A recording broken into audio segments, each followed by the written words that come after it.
Projektin lähtökohtanahan oli se alun perin, että Mäkelän alue on halunnut, että tämä kyseinen tuotantolinja turvallistetaan, koska he on havainnut siellä tehtaalla, että linja ei ole turvallinen eikä täytä tämän päivän vaatimuksia. Ja sen pohjalta on lähdetty sitten etenemään ja tehty näitä turvallistamistoimenpiteitä. Esimerkiksi linjalle on lisätty turva-aitoja, turvaovia, turvavaloverhoja. Projektille oli asetettu tietenkin sellainen vaatimus, että se linjan turvallisuustaso pitää saada sellaiselle tasolle, niin kuin se pitää tänä päivänä olla. Niin turvallisuustaso on parantunut ja on tämän päivän tasolla. Yhteistyö asiakkaan kanssa on mennyt minun mielestä tosi hyvin. On pidetty siellä tehtaalla palavereja, käyty tutustumassa tietysti ympäristöön.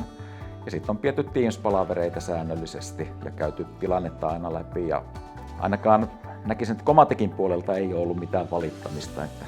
Mäkelän alulla oli tarve sellaiselle uudenlaiselle perehdytyspaketille.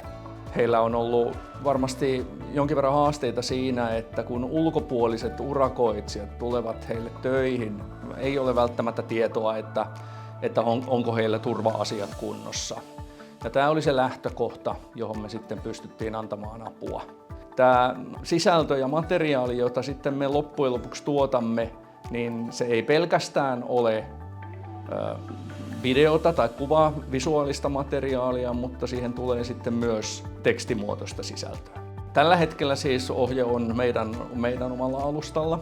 Sitten tietysti kun projekti valmistuu, niin materiaali luovutetaan asiakkaalle ja sitten asiakas saa valita, että haluavatko, että me hallinnoimme edelleen sitä vai sijoittavatko sen esimerkiksi johonkin omalle verkkosijaintiinsa.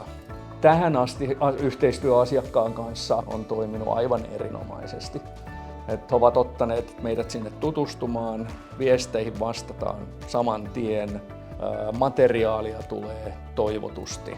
Ei oikein parempaa voisi toivoa. Erittäin hyvä asiakas.